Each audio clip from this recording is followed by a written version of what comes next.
Well, the Nigerian Air Force announced on Tuesday that the federal government has approved the sale of its Falcon 900B aircraft. Air Force spokesperson Edward Gapquet, in an invitation letter posted on X, asked interested buyers to submit bids via email or physically, further stating that the aircraft is available for inspection at the 307 EAG hangar of the Nnamdi Azikiwe International Airport in Abuja. The letter also stated that all bids should be quoted in dollars, while submissions should not be later than December 24th. I mean, this is a welcome development, I would say. I mean, we know that the presidency has about 10 aircrafts. We don't know how much this is going to be sold for. That's the question a lot of people are asking. But if you look online, aircraft like that could go anywhere between, $3 to $5 million and all of that. So those are the questions that have been posed. But in the meantime, while some Nigerians are applauding the move to sell the NAF aircraft, Vice President Kashim Shettima has defended the administration's decision to spend 15 billion naira to build a residence for him in Abuja. Shettima, through his spokesperson, was responding to recent criticisms of the project by the presidential candidate of the Labour Party during the 2023 elections, Peter Obi, who questioned why the government planned to spend so much money on building and renovating residences both in Abuja and Lagos for the vice president, but budgeted a paltry 5 billion naira for student loans in the country. The vice president denounced OBI'S comments, describing it as a series of misguided attacks and falsehoods, stating that the decision to resume the project, which was abandoned by previous administrations, was in line with the Tinubu administration's commitment at completing long-abandoned public projects across the country. Shettima further accused Obi of post-election trauma and divisive rhetoric, urging him and others in opposition to accept defeat gracefully and prioritize Nigeria's interests. I believe the director pulled up Peter Obi's tweet. Let me just get some of that.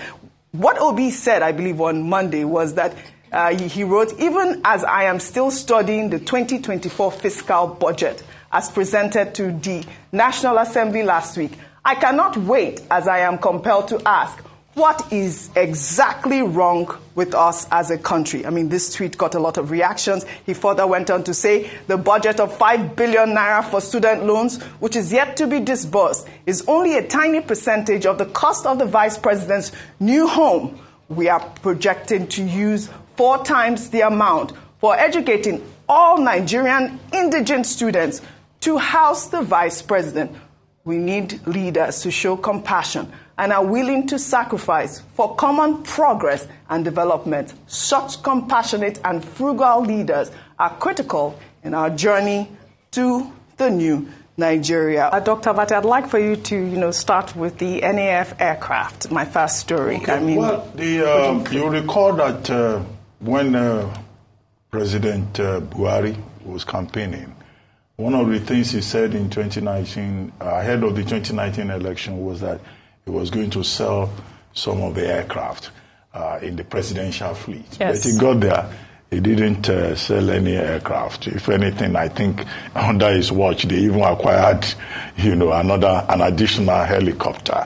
But now, this time around, under the Tinubu administration, they are trying to sell off one of the Nigerian Air Force aircraft. The Nigerian Air Force, by the way, manages the presidential fleet, yes, and they have all the ceremonial aircraft that they use for official purposes. So this one is said to be a Falcon, right? Now, the only thing that I see here is that, I don't know about aircraft, but this aircraft has been commissioned, has been in service since 1990. But people who know the subject say, with an aircraft, it's not the age that matters, yes, it's the quality of the maintenance. But the only caveat that I have here is that they are asking people to do an open bid, either to do it virtually or to do it physically. And if you do it physically, you seal it, all in line with the Public Procurement Act of 2007, as Air Commodore Gapquet pointed out. Now they are saying that the payment will be in dollars.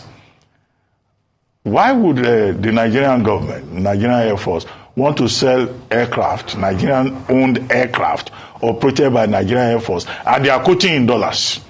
The currency of Nigeria is in naira. It's naira. So they will exclude people who are patriots, who spend naira.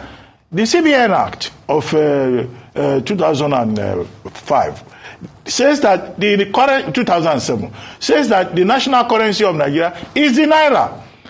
So if the federal government wants to sell a commodity, forget the fact that it's an aircraft, and they want to sell it in dollars. So why will anybody then complain again if landlords are collecting rent in dollars? If some markets, some shops, luxury shops, by the way, not your kind of supermarket. That's why I quickly change the phrase.